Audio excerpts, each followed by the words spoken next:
అందరికీ జైభీమ్. నేను Rajesh Mahasena. Welcome to Mahasena media. భూ కబ్జా నిరోధక చట్టం ఆమోదించండి అని నిన్న చంద్రనాయుడు గారు కేంద్ర హోంమంత్రి అమిత్ షా గారిని కలిశారు.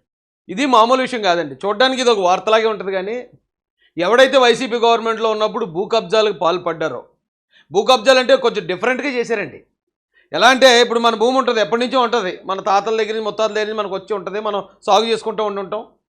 దాన్ని సడన్గా విఆర్ఓ వచ్చి మీ భూమి రెడ్ జోన్లో ఉంది, రెడ్ మార్క్ పెట్టారు, దానికి ఆ భూమి మీది కాదంట కదా, మీకు సరైన రికార్డు లేదంట కదా అనేవారు. అలా అన్నప్పుడు పాపం వీళ్ళు అదేంటి మేము ఎప్పటి నుంచో మా దగ్గర ఉంది కదా, అది లేకపోవడం ఏంటి, అరే అలా కాదంటే లేదు, అది ఇంక మీకు సంబంధం లేదు, మీకు రాదే, గవర్నమెంట్ తీసుకుంటుంది అని క్రియేట్ చేసేవారు ఒక సీరియస్నెస్. ఠాగూర్ సినిమాలో హాస్పిటల్లో సీరియస్నెస్ క్రియేట్ చేస్తారు కదా, అలాగా. అప్పుడు వీళ్ళు ఏం చేస్తారు, అదేంటి మొత్తం 2 ఎకరాలు 3 ఎకరాలు మొత్తం పోయేలాగా ఉంది, ఈ మొత్తం పోయే కన్నా ఎంతో కొంత అన్నా వస్తే బాగుంటుంది కదా అనే పరిస్థితికి వచ్చేస్తారు. ఫస్ట్ వాళ్ళని ఆ స్థాయి అక్కడ తీసుకొచ్చి అప్పుడు దాకా ఎకరం ₹1,00,00,000 ఉన్నదాన్ని కూడా ఎకరం 5 లక్షలు అడుగుతారు. మొత్తం పోయేదానికన్నా ఈ 5 లక్షలు వచ్చినా పర్లేదు కదా అని అమ్మేసేవారు. అది అలా వైసీపీలు కొనుక్కున్న వెంటనే అక్కడ ఉన్న రెడ్ మార్క్ తీసేసేవారు. ఎంఆర్ ఆఫీసులో సంపూర్ణ హక్కులు వైసీపీ నాయకులకు చెందేసాయి.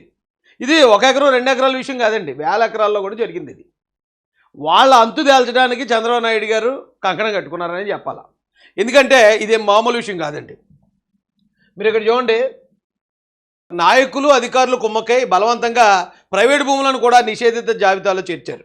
బాధితులు ఆ భూములను ఎంతో కొంతకి అమ్మడానికి సిద్ధమైతే వాటిని నిషేధిత జాబితా నుంచి తొలగించి చేజిక్కించుకున్నారు. ఇంటి పట్టాల పేరుతో కూడా చాలా భూమిని కబ్జా చేశారు. అటవీ బంజరు భూములను ఆక్రమించారు. అలాంటి అక్రమాలను కఠినంగా అణచివేయడానికి మేము ఏపీ ల్యాండ్ గ్రాబింగ్ ప్రొహిబిషన్ బిల్లును అసెంబ్లీలో పాస్ చేసి కేంద్రం ఆమోదం కోసం పంపాం. సాధ్యమైనంత త్వరగా దానికి ఆమోదం తెలపాలని హోంమంత్రిని కోరాం. Prevention of activities of bootleggers, dacoits, drug offenders, మిగతాది 3వ పేజీ అండి. గోండాస్, ఇమ్మోరల్ ట్రాఫికింగ్ పాల్పడే వారిపై పీడీ యాక్ట్ ప్రయోగించడానికి అనుమతి కోరాం. రాష్ట్రంలో గత ప్రభుత్వ నిర్వాహకం వల్ల గంజాయి డ్రగ్స్ సమస్య తీవ్రంగా ఉంది. ఈగల్ వ్యవస్థను ఏర్పాటు చేసి దీన్ని నియంత్రిస్తున్నాం. గంజాయిని సాగు స్థాయిలను ధ్వంసం చేస్తున్నాం. ఈ బిల్లు అమల్లోకి వస్తే గంజాయి డ్రగ్స్ పూర్తి నియంత్రణ సాధ్యమవుతుంది.